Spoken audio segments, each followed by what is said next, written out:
अस्सलामुअलैकुम। हम पढ़े हैं चैप्टर 15 इनहेरिटेंस और आज का हमारा टॉपिक है मेंडल लॉ ऑफ सेग्रीगेशन। किस तरह सेग्रीगेट होके एलील्स यानी कि जीन पेयर में से किस तरह जीन्स अलग होके गैमेट में आती हैं। Mendel study the inheritance of seed shape first. Mendel ने सबसे पहले सीड शेप को डिस्कस किया। फॉर दिस पर्पस, इस मकसद के लिए ही crossed reproduce two plants having one contrasting trait seed shape. उसने पौधा लिया जिसमें एक खसूसियत थी और वो खसूसियत एक दूसरे के कंट्रास्ट थी। Across in which only one trait is study at a time is called mono hybrid cross. ऐसा क्रॉस जिसमें एक वक्त में एक खसूसियात को स्टडी किया जा रहा हो मोनो हाइब्रिड क्रॉस कहलाता है। मेंडल क्रॉस और ट्रू ब्रीडिंग। मेंडल ने क्रॉस करवाया ट्रू ब्रीडिंग राउंड सीडेड का गोल शेप के बीच का a plant with a true breeding wrinkle seeded plant. Mendel ने गोल दानों का मटर के दानों का क्रॉस करवाया रिंकल शेप के मटर के दानों के साथ और उससे जो नेक्स्ट जनरेशन बनी वो तमाम के तमाम गोल थे। इससे उसने नतीजा अहस किया कि इसमें गोल शेप जो है मटर के दाने की वो डोमिनेंट है। ये सब के सब अगरचा गोल हैं लेकिन ये गोल नहीं है, दर हकीकत इनमें कुछ रिंकल्ड भी हैं लेकिन उनका इजहार नहीं हो सका नेक्स्ट जनरेशन में। वो अपना इजहार कर सकती हैं अगर इन्हीं को सेल्फ फर्टिलाइज्ड होने दिया जाए। अगर मटर के पौधे की बात करें तो उनमें खसूसियात की बात करें तो कौन कौन सी खसूसियात थी उसमें। पहली खसूसियत सीड शेप थी, सीड कलर था, देन फ्लावर कलर थे उनके, देन पोड शेप थी कि किस तरह से इसका बैरूनी स्ट्रक्चर जो है वो बना हुआ है, पोड कलर था, फ्लावर पोजीशन थी, फ्लावर की पोजीशन किस तरह से होती है, स्टेम लेंथ थी, स्टेम की लेंथ थी। ऑल रिजल्टिंग सीड, जब उसने क्रॉस करवाया राउंड सीड का रिंकल सीड के साथ तो all resulting seed the next generation, तो उससे जो जनरेशन बनी वो तमाम के तमाम वर राउंड गोल थे।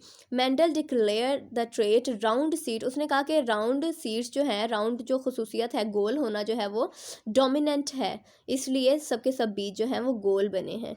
वाइल रिंकल सीड एज आ रिसेसिव, और रिंकल्ड को उसने कह दिया ये खसूसियात जो हैं वो रिसेसिव है। डोमिनेंट मतलब गालिब आ जाना और रिसेसिव मतलब दब जाना। वो खसूसियात, वो जीन्स जो अपनी खसूसियात का इजहार ना कर पाएँ नेक्स्ट जनरेशन में वो रिसेसिव होती हैं और जो गालिब आ जाएँ वो डोमिनेंट कहलाती हैं। द फॉलोइंग ईयर, उसी साल Mendel planted these seed. Mendel ने उन्हीं प्लांट्स को बो दिया and allow the new plants to self fertilize, और इन्हें क्या करवाया, उनमें सेल्फ फर्टिलाइजेशन होने दी। एज अ रिजल्ट जिसके नतीजे में ही गॉट 7,324 सीड्स, 7,324 सीड्स उसे मिले, जिसमें से 5,474 राउंड, जिसमें से 5,474 जो थे वो गोल थे, एंड 1,850 1,850 जो थे वो रिंकल्ड थे। 3 राउंड एंड 1 रिंकल, जिसकी उसने रेशो निकाली के 3 उसमें से राउंड थे और 1 रिंकल्ड भी था। The parental generation is denoted as P1 generation. उसने पेरेंटल जनरेशन को P1 का नाम दे दिया। The offspring of P1 generation और F1 जनरेशन, और P1 जनरेशन की जो ऑफस्प्रिंग थी उसे जो जनरेशन बनी वो F1 जनरेशन कहलाई, जिसे फर्स्ट फैलियल कहा गया। The cross in first filial generation F1 जो थी उसे जब generation produce F2 generation, F1 generation से F2 जनरेशन बनी जिसे सेकंड फैलियल का नाम दिया गया। इसे अगर देखें हम, इसका क्रॉस पेरेंटल जनरेशन में क्या था, आपके पास राउंड जनरेशन को रिंकल जनरेशन के साथ जब क्रॉस करवाया तो उसकी जो नेक्स्ट जनरेशन F1 जनरेशन बनी वो उसमें तमाम जो जानदार थे, जो तमाम बीज बने वो राउंड थे, ठीक है। और उसके बाद जब इस F1 जनरेशन को ही सेल्फ फर्टिलाइज होने दिया, यानी कि राउंड के साथ ही अगर क्रॉस करवाया, सेल्फ फर्टिलाइजेशन होने दी इनकी, तो जो F2 बनी उनमें से 75% बीज जो थे वो राउंड थे और 25% जो थे वो रिंकल्ड थे। Similarly when true breeding, tall plants were crossed with true breeding short plants. इसी तरह उसने कहा जब उसने टॉलनेस को और शॉर्टनेस को स्टडी किया, एक टॉल पौधे का क्रॉस शॉर्ट पौधे के साथ करवाया, तो all of spring F generation व टॉल, तो एफ जनरेशन जो उनसे बनी वो तमाम के तमाम पौधे टॉल थे। मतलब इसका ये नहीं था कि वो टॉल ही हैं, उसमें कुछ शॉर्ट पौधे भी थे, लेकिन वो जीन्स अपना इजहार नहीं कर पाई थी नेक्स्ट जनरेशन में। जब उन्हीं टॉल पौधों को सेल्फ फर्टिलाइज होने दिया तो उनमें से 3 पौधे जो थे वो टॉल बने और एक पौधा जो था उसमें से शॉर्ट भी बना नेक्स्ट F2 जनरेशन में जाके। F1 were tall plants, the tallness was dominant. उसने कह दिया कि टॉलनेस जो है इसमें डोमिनेंट आ गई है, डोमिनेंस खुसूसियत है।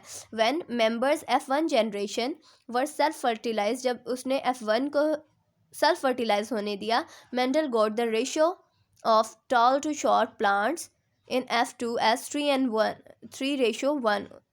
जब उसने उन्हीं F1 जनरेशन को टॉलनेस जिसमें थी उसे सेल्फ फर्टिलाइज होने दिया, तो उसमें से जो F2 जनरेशन बनी उनमें 3 जो थे वो टॉल पौधे थे और एक जो था वो 3:1 की रेशो पाई गई। 3 टॉल थे और एक उसमें शॉर्ट पौधा भी था। अब इसे अगर देखें हम, parental generation round and wrinkle, round और रिंकल को जब क्रॉस करवाया तो ये एलील्स, इसे हमने कह दिया कैपिटल R और रिंकल्ड को हमने स्मॉल r। जो डोमिनेंट होता है उसे हम कैपिटल से रिप्रेजेंट करते हैं लेटर से, और जो खुसूसियात रिसेसिव होती हैं उसे हम स्मॉल अल्फ़ाबेटिकल लेटर से डिनोट करते हैं। जब गैमेट फॉर्मेशन होनी थी, गैमेट बनना था, तो इन जीन्स के जोड़ों में से एक कैपिटल R आ गया और इन जीन्स के जोड़ों में से एलील्स में से ये जीन स्मॉल r आ गई, और जो जनरेशन बनी वो इन दोनों के मैशअप से बनी, यानी कि कैपिटल एंड स्मॉल r, जिसमें कैपिटल R जो था वो डोमिनेंट था। इसलिए ऑल राउंड, तमाम बीज जो थे रिंकल्ड और राउंड का जब क्रॉस करवाया तो तमाम के तमाम जो थे वो राउंड थे, और उसे हमने कह दिया कि F1 जनरेशन थी। और इसी F1 जनरेशन को जब सेल्फ फर्टिलाइज्ड होने दिया तो इसमें 3 और 1 की रेशो पाई गई। 3 इसमें राउंड थे और 1 रिंकल्ड, और उसे उसने स्टैटिस्टिक वे में किस तरह से रिप्रेजेंट किया था, ये R और R, इसे अगर हम यहाँ पे लिख दें और इस कैपिटल और स्मॉल r को अगर इस तरह से लिखते हैं, तो इस R ने जब इस R से मल्टीप्लाई किया तो ये कैपिटल R बन गया, इस कैपिटल R ने स्मॉल r से मल्टीप्लाई किया तो कैपिटल एंड स्मॉल r बन गया, और इस स्मॉल r ने जब कैपिटल R से मल्टीप्लाई किया तो ये कैपिटल एंड स्मॉल r बना।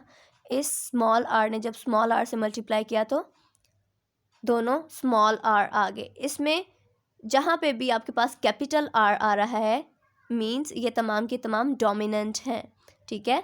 3 डोमिनेंट और राउंड आपके पास सीड बने और 1 रिंकल्ड। 3 डोमिनेंट थे और 1 रिसेसिव था। 3 और 1 की रेशो पाई गई इनमें। वो बता रहा है कि 75% जो थे इसमें से राउंड थे और 25% जो थे रिंकल्ड थे। Mendel concluded that the traits under study were controlled by discrete separable factors genes.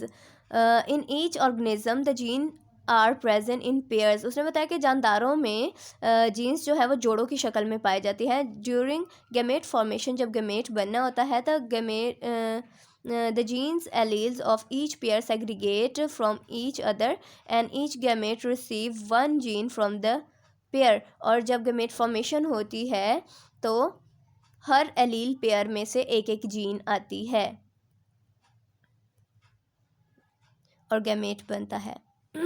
When the gamete of male and female parents unite, और जब ये मेल और फीमेल पेरेंट्स के गैमेट जो है ये यूनाइट करते हैं, the resulting offspring gets the genes in a pair, तो अगेन नेक्स्ट जनरेशन के पास जीन्स जो है वो पेयर में आ जाती है। This conclusion were called law of segregation. इस कंक्लूजन को उसने नाम दिया लॉ ऑफ सेग्रीगेशन का, कि किस तरह एलील्स के पेयर सेग्रीगेट होके अलग-अलग होके गैमेट फॉर्मेशन करते हैं और गैमेट में किस तरह फिर वो अगेन पेयर में आ जाती हैं, जीन्स के जोड़े जो हैं। ओके जी, आज के लिए इतना ही। मज़ीद मिलेंगे नेक्स्ट लेक्चर के साथ, तब तक के लिए अपना ढेरों ख्याल रखिएगा। अल्लाह हाफिज़, अल्लाह निगहबान, थैंक यू।